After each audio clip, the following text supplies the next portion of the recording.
Bab 966. Jonah memiliki gagasan yang jelas tentang siapa yang dia butuhkan untuk mengimplementasikan rencananya. Dia merekrut 6 pejuang terampil dari Tang Sekte, semuanya ahli dalam menggunakan senjata tersembunyi. Selain itu, dia mengirim 18 petarung terampil yang dilatih oleh keluarga Garrison untuk menjaga semua pintu keluar lingkungan, memberi Levi tidak ada kesempatan untuk melarikan diri. Last but not least, dia dan seluruh keluarga akan mengawasi segala sesuatu dari luar lingkungan untuk menangani keadaan darurat. Levi Garrison, aku tidak percaya bahkan Dewa Perang melihatmu sebagai petarung yang terampil juga. Malam ini, aku akan menyaksikanmu beraksi dengan mataku sendiri. Yunus menantikan kekerasan yang akan terjadi. Sementara itu, Levi membawa pulang hadiah yang dia terima dari Yunus. Dia sangat senang menerima ginseng merah, karena itulah yang paling dibutuhkan ibunya saat ini. Untuk menyembuhkan penyakit Emma, dia telah mengirim beberapa anak buahnya untuk mencari ramuan obat langka dan berharga selama 2 hari terakhir. Sangat mengejutkan, dia menerima ginseng merah dari garnisun tepat di depan pintu rumahnya. Ginseng merah, jika digunakan dengan benar, dapat menyembuhkan ibunya dari penyakit kronis, meningkatkan kesehatannya, dan bahkan membantunya mencapai umur panjang. Lebih tepatnya, ginseng merah bisa membantu kondisi kulit ibunya juga. Singkatnya, ginseng merah adalah hadiah yang sangat tepat waktu. Setelah berkonsultasi dengan Frederick, Levi menyiapkan sup dengan ginseng merah untuk Emma. Ketika Zoe kembali ke rumah, Levi dengan santai memberikan liontin topaz padanya. Seseorang mengirimi kami hadiah masing-masing. Ini milikmu, katanya. Terima kasih. Zoe, yang tidak tahu banyak tentang batu giok, menyimpan liontin topaz seperti itu hanya liontin batu giok biasa. Tanpa sepengetahuannya bahwa liontin topaz itu sebenarnya adalah barang yang tak ternilai harganya, yang paling langka dari jenisnya. Lagi pula, keluarga Garrison tidak akan pernah memberikan sesuatu yang lusuh sebagai hadiah. Siapapun yang tahu sesuatu tentang batu giok harus mengangkat rahang mereka dari tanah ketika mereka melihat liontin topaz yang diterima Zoe dari keluarga Garrison. Zoe hanya akan menyadari nilai sebenarnya dari liontin topaz beberapa saat kemudian. Hei, bukankah kamu bilang kamu punya sesuatu untuk didiskusikan denganku? Levi ingat wanita yang memberitahunya pagi itu. Ya, mari kita bicara di kamar tidur. Pria itu tidak bisa menahan rasa ingin tahunya ketika dia menyeretnya ke kamar tidur mereka secara diam-diam. Saya kira Anda tahu bahwa saya sedang menangani proyek senilai 100 miliar sekarang, Zoe memulai. Ya, aku tahu tentang itu. Tak perlu dikatakan bahwa Levi tahu tentang proyek tersebut. Bagaimanapun juga, Zoe bekerja di perusahaan miliknya. Tentu saja Anda bebas mengambil proyek apapun yang Anda suka. Anda adalah istri bos. Ketika proyek ini diluncurkan secara resmi, kekayaan bersih saya akan melonjak, dan saya akan bebas dari kendali baik keluarga Lopez maupun keluarga Black. Saat itu, saya akan memiliki kebebasan untuk membuat keputusan dalam hidup saya, seperti menikah denganmu, kata Zoe.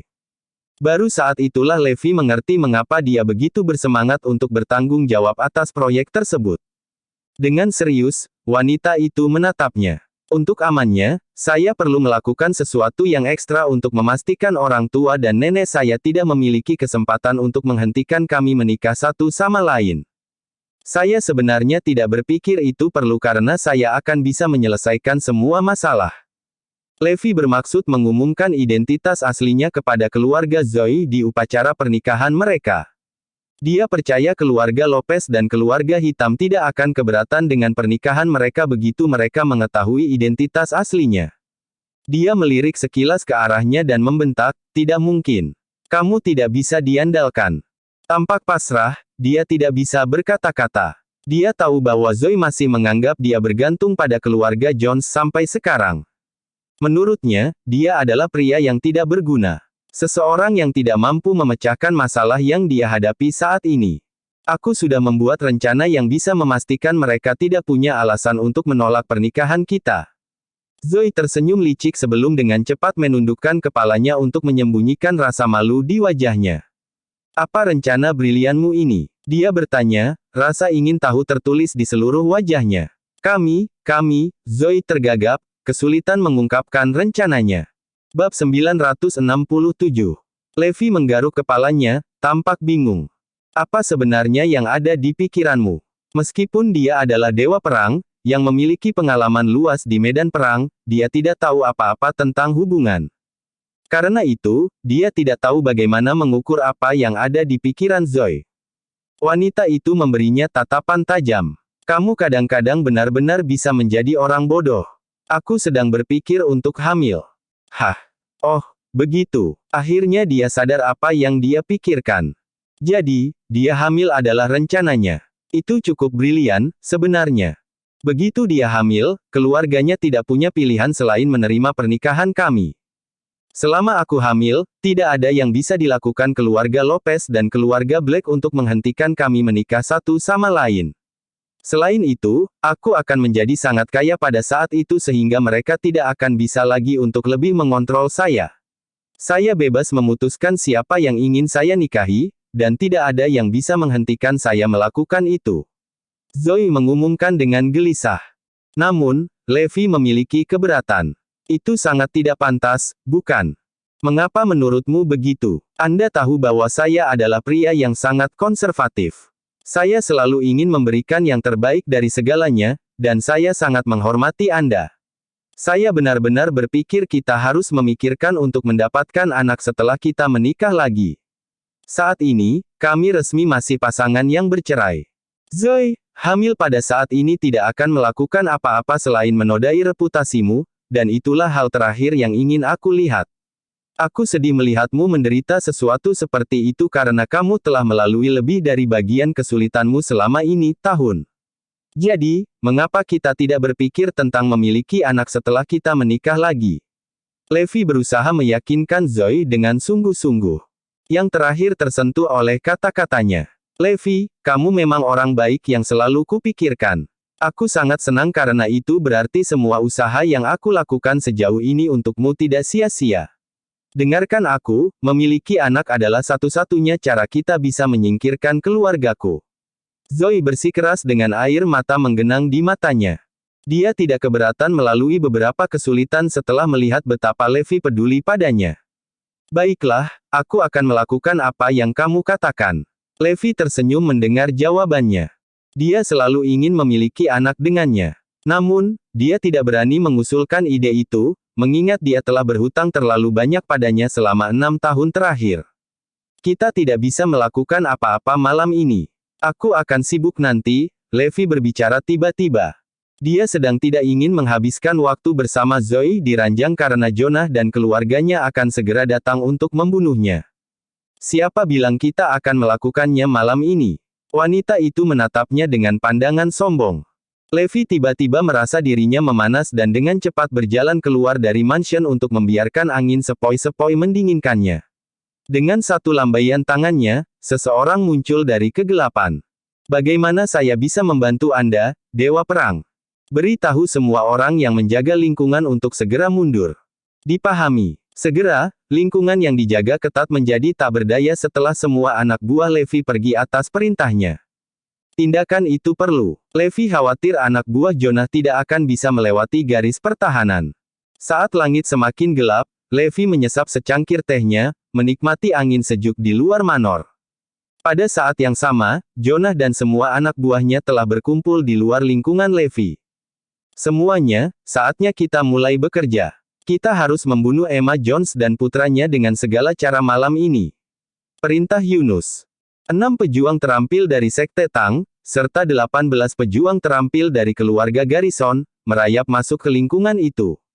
Mereka segera menghilang ke dalam kegelapan. Puluhan pejuang terampil dikirim oleh Yunus untuk menjaga lingkungan sekitar. Mereka harus memastikan tidak ada yang bisa melarikan diri.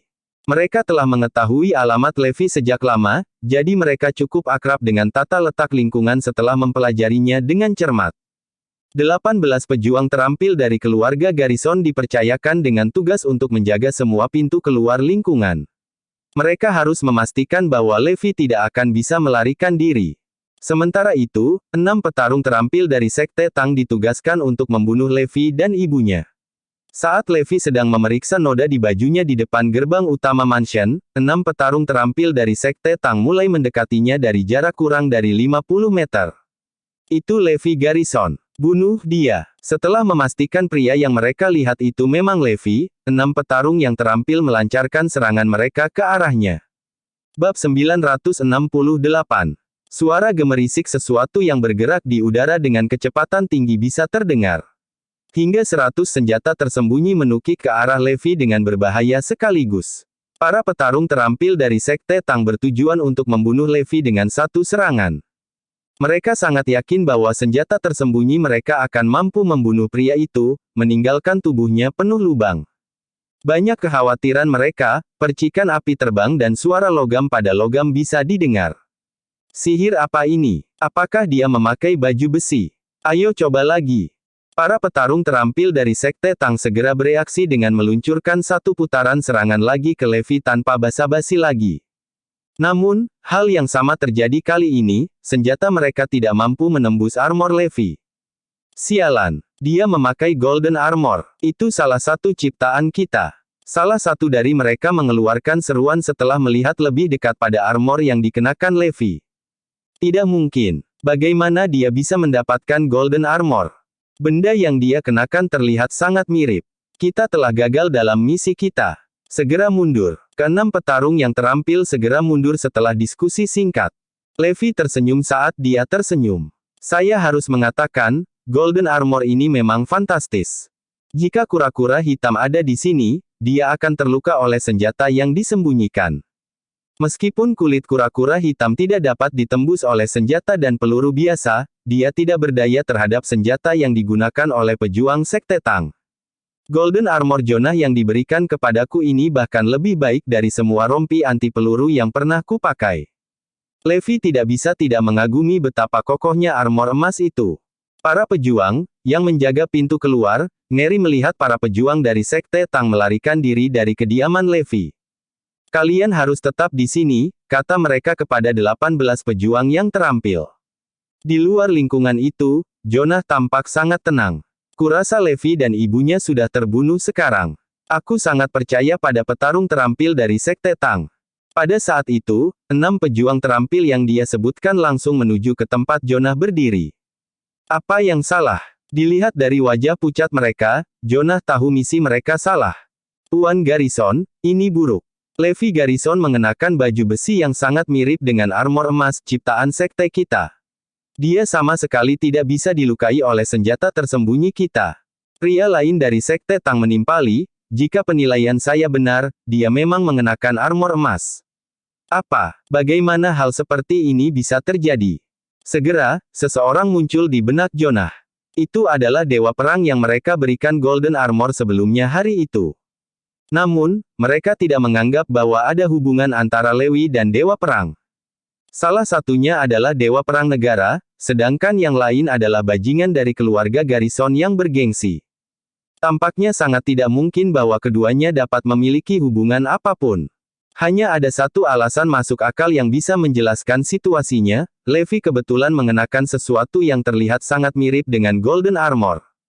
Memang, sudah menjadi sifat manusia untuk menghindari apa yang mereka takuti dan mencoba meyakinkan diri sendiri bahwa hal-hal yang mereka takuti itu tidak ada.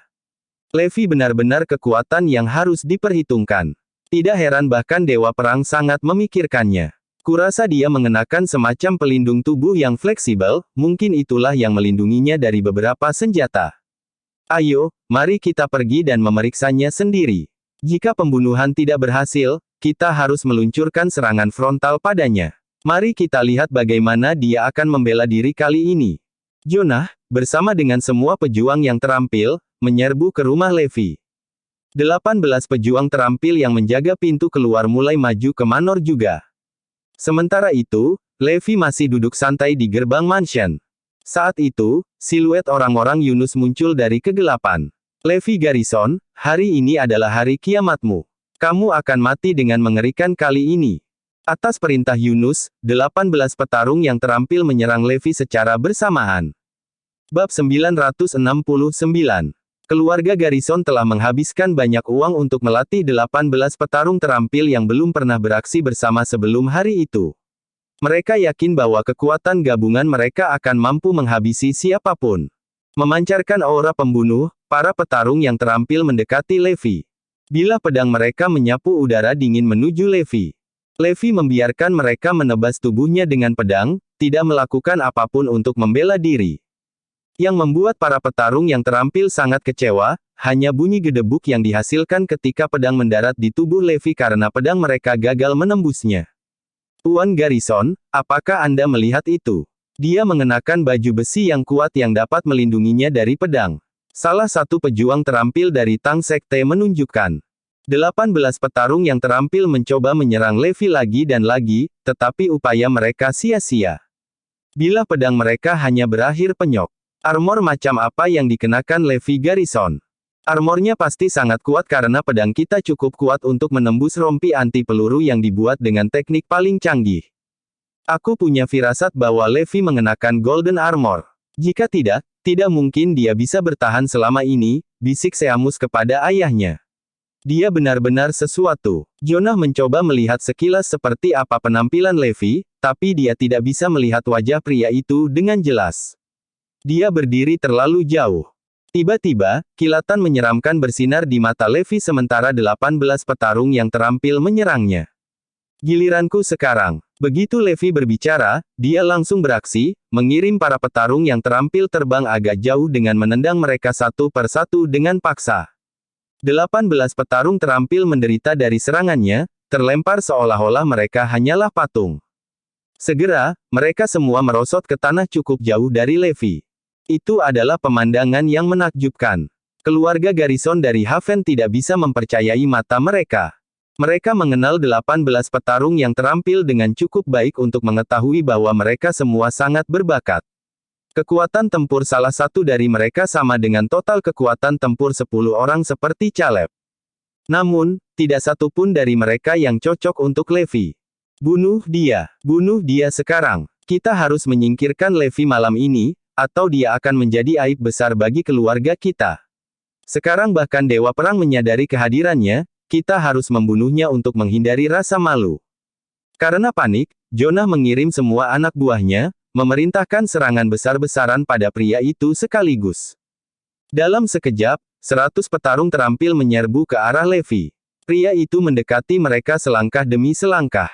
Dia membiarkan mereka menyerang pukulan demi pukulan padanya, tidak repot-repot menghindar atau melawan. Levi tahu dia terlindungi dengan baik oleh Golden Armor, dia tidak akan terluka tidak peduli bagaimana mereka mencoba menyakitinya. Para petarung yang terampil segera menemukan sesuatu yang aneh. Terlepas dari bagaimana mereka mengayunkan pedang mereka, semua serangan diarahkan oleh kekuatan tak terlihat, membuat semua pukulan hanya mendarat di tubuh Levi. Mereka sepertinya tidak pernah bisa mencapai bagian tubuhnya yang lebih rentan, seperti leher atau kepalanya. Sementara Levi bisa menahan serangan mereka tanpa terluka, mereka semua rentan terhadap serangannya. Tanah yang dilalui Levi dipenuhi dengan para petarung yang telah roboh. Pada akhirnya, tidak ada petarung terampil yang berani mendekati Levi, mengingat dia benar-benar tak terkalahkan. Tidak banyak yang bisa mereka lakukan saat ini. Akhirnya, Levi memaksa mereka mundur sekitar 100 meter. Dia bergerak lebih dekat dengan Yunus dan keluarganya dan akan segera menghubungi mereka. Ini tidak mungkin terjadi. Mata Yunus dan keluarganya dipenuhi dengan ketidakpercayaan ketika mereka melihat para pejuang yang terampil dikalahkan oleh Levi dengan begitu mudah. Bagaimana bajingan itu bisa menjadi petarung yang begitu menonjol? Mengapa dia tampak tak terkalahkan? Meskipun Levi berdiri beberapa meter dari mereka, mereka masih tidak bisa melihat wajahnya karena sekelilingnya remang-remang. Bunuh dia, habisi dia sekarang. Jonah berteriak sekuat tenaga. Pada saat itu, Jonah diliputi ketakutan yang luar biasa melihat Levi hanya beberapa meter darinya. Yang terakhir berkomentar dengan tawa hangat, Jonah, saya harus mengatakan bahwa Golden Armor dari Anda ini benar-benar luar biasa seperti yang Anda katakan. Saya memberikan skor 10 dari 10 setelah mencobanya dengan senjata sungguhan barusan. Petik 2. Mendengar komentarnya, Yunus dan keluarganya tampak seperti disambar petir. Suara itu pasti membunyikan lonceng. Apa yang baru saja dia katakan? Hadiah dari kami. Kesadaran perlahan-lahan muncul pada Yunus dan seluruh keluarganya. Kapan kita pernah memberi Levi armor emas? Sial, mungkinkah dia Yunus dan keluarganya merasa malu ketika mereka akhirnya menyadari kebenaran. Bab 970. Jonah dibiarkan begitu saja. Dia merasa seolah-olah kepalanya akan meledak, dan bola matanya akan keluar dari rongganya kapan saja. Levi menerima Golden Armor dariku. Bukankah aku memberikan itu kepada God of War sebelumnya hari ini? Mungkinkah Levi adalah dewa perang? Bagaimana dia bisa menjadi sosok yang begitu menonjol? Sementara Jonah tenggelam dalam pikirannya sendiri, Levi sudah berjalan tepat di depan mereka. Garnisun berbalik menghadap Levi dan yang menyambut mereka adalah wajah yang mereka lihat sebelumnya hari itu. Bukankah pria ini adalah dewa perang? Setelah bertemu di siang hari, kedua belah pihak bertemu lagi, meskipun dengan cara yang jauh lebih canggung. Jonah, aku sangat menyukai Golden Armor darimu. Ini jauh lebih baik daripada rompi anti peluru yang biasa aku pakai. Levi menunjukkan senyum ramah pada kelompok itu. Entah kenapa, Jonah dan keluarganya merasa kaki mereka baru saja berubah menjadi jeli. Satu demi satu, mereka jatuh ke tanah dan berlutut di depan Levi. Para pejuang terampil yang berdiri di sekitar mereka dibiarkan bingung.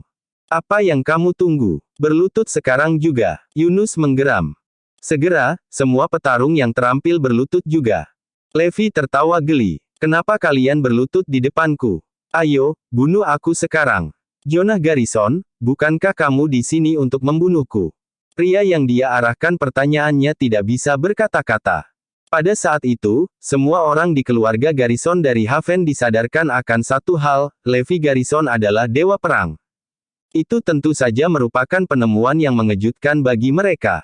Tidak heran pria itu enggan mengakui fakta bahwa dia adalah salah satu garnisun. Tidak heran dia tidak menganggap serius klan Garrison di kota Auckland. Tidak heran dia tahu tentang tujuan lain dari kunjungan mereka ke kota selatan.